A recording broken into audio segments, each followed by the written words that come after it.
GuMiho's looking at him being like, I actually can't hit that. I guess I got to expand. So this is like a fourth base being taken as the Terrans taking their third. Is Storm done? I think Storm, Yeah. Storm is done.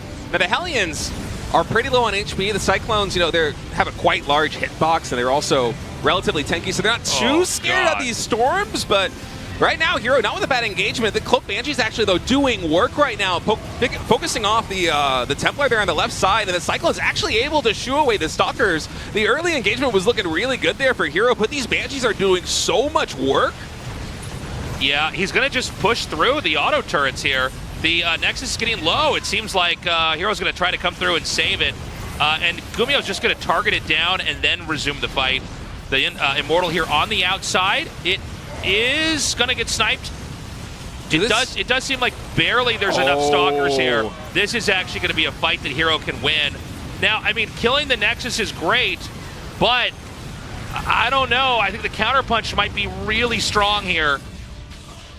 Keep in mind that third base for Terran, I think it's basically like, there's no defenses there. Yeah, it's this naked third base. I don't see what's to stop herO from moving across the map. That being said, herO is not moving across the map right now. It seems like he's just producing. He is getting a Warp Prism, so that might, when the Warp Prism comes out, that might be his cue to then go and do a counterattack. But these Widow Mines are going to be a problem. herO will not be able to go for those same forward blinks as before. That's going to give a lot more leverage for GuMiho in terms of kiting. By the way, Protoss is getting out of hand with bases here.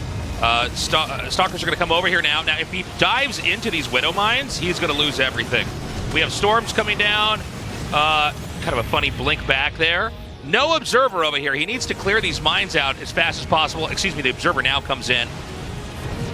And, I'm starting to think that herO's getting to that kind of point of no return.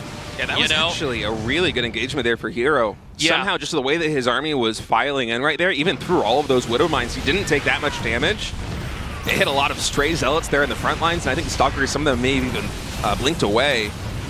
It was not the engagement GuMiho wanted. Now herO, he is out for blood, blinking forward, able to pick off one Cyclone, two Cyclones, three Cyclones, Hellbats. Only a couple of them left here on the front lines. Now the Zealot count is thinning, and so herO's going to start microing away. That Warp Prism nowhere to be found here on the mini-map. I think it's all the way back at home, perhaps lifting off some Templar. So GuMiho actually going to be able to clean up these Immortals, I think, Tasteless. A bit of an overextension here from herO. Yeah, that was bad. That was really bad. Right now, well, hold on a second. herO's actually going to try to push in even further. And, it's one of these things where, like, the damage just starts to mount up here. Another nice Storm on the Cyclones. We've got the Warp Prism coming in. herO decides to park it there and turn around. Keep in mind that he's on, 6 bases here.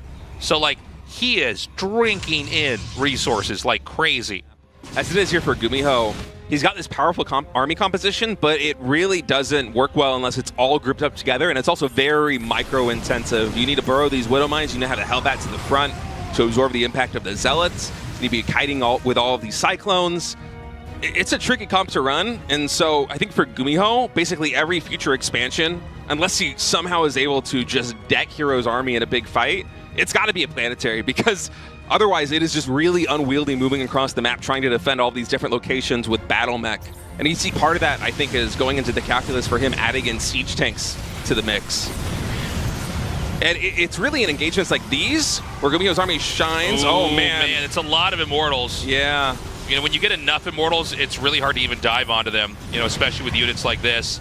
Dude, you look at the minimap, herO's going for like a 270-degree arc on this. Stalkers coming on the top side, Warp Prism and Zealots on the left, Immortals here on the bottom. GuMiho just going to be kiting towards the Stalkers. I really like that move. Just try and focus on one small section of this army and use the Widow Mines to try and really stop the rest of the push. And now GuMiho can kind of abuse this ramp location a little bit here between the 4th and, I want to say, like the 5th base. I've lost track. herO's expansion pattern has been so erratic, but this is a great spot to try and siege up, and herO's going to try and push him out. Keep in mind, there are still a lot of Widow Mines, but the cooldown on them hasn't yet reset. herO actually able to take down those mines before they get their next volley off. Another warping of Zealots here on the top side. He's looking to get another surround. Probes are falling. A blink forward. No Widow Mines in sight. The Cyclones have to kite back. Banshee's doing a lot of damage, but I feel like GuMiho's just getting the better end of this with the Cyclones on the bottom side, Tasteless. I mean, he's starting to chip his way through this, The question is going to be, can herO re-max out here with what he's got? Dude. The Nexus is going to fall. I think GuMiho's doing it, Tasteless. herO, he's fighting back, but look at the army supplies. It's 41-89, and we were singing herO's praises in terms of his income, but with this base going down, I don't know if he's going to be able to get the 2 or 3 Warpin rounds that he needs to be able to stabilize. And look, you can see it's even frantic. Usually herO, who's so on point with blinking away for Widow Mines, there's just so many fires he has to put out in this moment. It's hard for him to keep tabs on everything. And oh man, GuMiho could even hit this base in the low ground. I didn't consider that angle. Yeah, it's a pretty abusive position. I mean, herO's going to try to max out again. GuMiho, when in doubt, just an absolute monster with these Cyclones. He's going to wipe out that base up there in the top. I don't think we're at the point of no return here, but it's really cool to see herO kind of up against the ropes here, so to speak.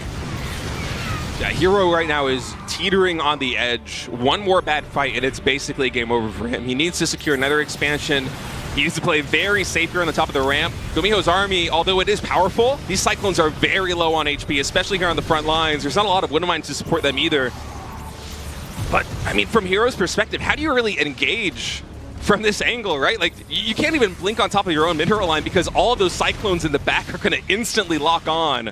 You really need to set up like an arc and hit from multiple angles, but it doesn't work. GuMiho just stutters stepping on top of this. The blink forward, nothing survives, and GuMiho is fighting back in game number 3 in a way that only GuMiho can. GG, we've got a series, Tasteless. GuMiho is on the board. Thank God. Thank God. GuMiho gonna ride out of this tournament on a Cyclone.